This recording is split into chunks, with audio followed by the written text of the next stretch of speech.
Hello friends, today's topic is STDs। STDs मतलब sexual transmitting diseases. ये एक ऐसी डिसीज़ होती हैं जो कि मेनली सेक्सुअल कांटेक्ट के थ्रू फैलती हैं। मतलब सेक्सुअली कांटेक्ट के थ्रू मतलब कोई ये दो पार्टनर हैं, सेक्सुअली एक्टिविटीज़ में एंगेज्ड हैं दो पार्टनर, एक कोई इन्फेक्टेड है तो दूसरे को भी इन्फेक्ट कर देगा। जिसका एक बहुत अच्छा एग्जांपल है एड्स सेक्सुअली ट्रांसमिटेड डिसीज़ है। कॉजेटिव एजेंट जिसका HIV है। एड्स का फुल फॉर्म होता है, ये याद करिए क्योंकि ये मेनली कई बार इसका फुल फॉर्म पूछा जाता है। Ads acquired amino deficiency syndrome. HIV causative agent होता है इसका, जिसका फुल फॉर्म है human amino virus. Human amino deficiency virus. ठीक, अब उसके बाद आता है सबसे पहले STDs जो होती हैं इनको हम दो कैटेगरी में डिवाइड कर सकते हैं। पहला है बैक्टीरिया, दूसरा है वायरस। बैक्टीरिया से कॉज होने वाली मेनली दो डिसीजेज़ हैं। पहली है गोनोरिया, दूसरा सिफिलिस। गोनोरिया कॉज करने वाला पॉजिटिव एजेंट है नेशेरिया गोनोरियाई। ठीक, और सिफिलिस का पॉजिटिव एजेंट है ट्रेपोनेमा पैलिडियम। इसके पॉजिटिव एजेंट आप नहीं याद करेंगे तो भी चलेगा, लेकिन डिसीजेस याद करिए। इन सब में कॉमन क्या होगा कि ये सेक्सुअल कांटेक्ट के थ्रू फैलती हैं। सभी में आप ये लिख सकते हैं कि ये सेक्सुअल कांटेक्ट के थ्रू एक पेरेंट से दूसरे पेरेंट्स पे फैलती हैं। ठीक, और इनका मेन इफ़ेक्ट हमको हो सकता है कि कई लंबे टाइम तक दिखे भी ना, और ये भी हो सकता है कि कई पेरेंट्स में इंस्टेंट कुछ दिनों के बाद दिख जाए।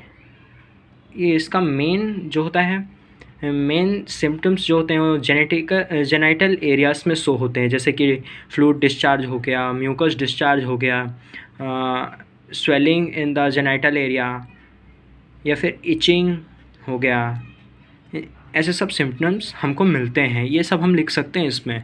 फिर आता है वायरल में आता है एड्स जिसको हमने बोला acquired amino deficiency syndrome. HIV से होता है, HIV human amino deficiency virus. ठीक, अब ये मेनली बहुत ही ख़तरनाक डिसीज़ है, क्योंकि इस लंबे टाइम तक हमको पता ही नहीं चलता है कि एड्स से हम ग्रसित हैं, मतलब हम को एड्स है। क्योंकि इसका एक जो इंक्यूबेशन पीरियड होता है, हम कह सकते हैं कि एक रेस्टिंग फेस जो होता है इसका बहुत ज़्यादा होता है, मतलब मेनी ईयर्स।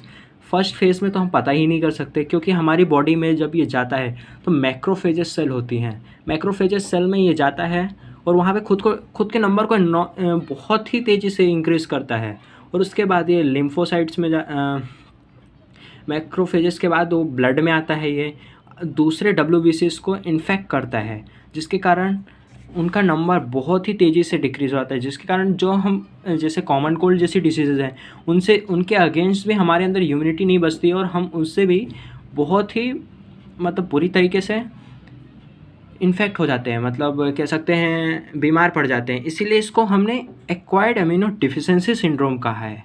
ठीक, ये कोई डिसीज़ नहीं है, एक सिंड्रोम है। मतलब बिल्कुल ऐसा कह सकते हैं हम कि बहुत सारी डिसीज़ेस के कारण ये हो, बहुत सारी डिसीज़ेस कॉज कर सकता है ये, क्योंकि आप ही सोचिए, अगर हमारे जो देश है इंडिया, उसका आर्मी जो है उसको किसी ने उसका सर्वर हैक कर लिया है। ठीक, हैक कर लिया तो फिर हमारी आर्मी का हर एक मूवमेंट उसको पता चल जाएगा, तो उस हिसाब से वो रिएक्ट करेगा जो सामने वाला बंदा होगा। सेम वही चीज़ यहाँ पे हो रहा है, क्योंकि जो हमारा इम्यून सिस्टम है वो हमारे लिए आर्मी का वर्क कर रहा है, फॉरेन बॉडी के लिए। वो उससे लड़ता है, हमें उससे प्रोटेक्ट करता है। सेम वही यहाँ पे होगा। दूसरा है जेनेटिकल वॉर्ड्स, जो कि कॉज होता है ह्यूमन पैपिलोमा वायरस से। ठीक, थैंक यू फ्रेंड्स। अगर आपको डिटेल नोट्स चाहिए तो हमें कमेंट बॉक्स में बताइए। धन्यवाद।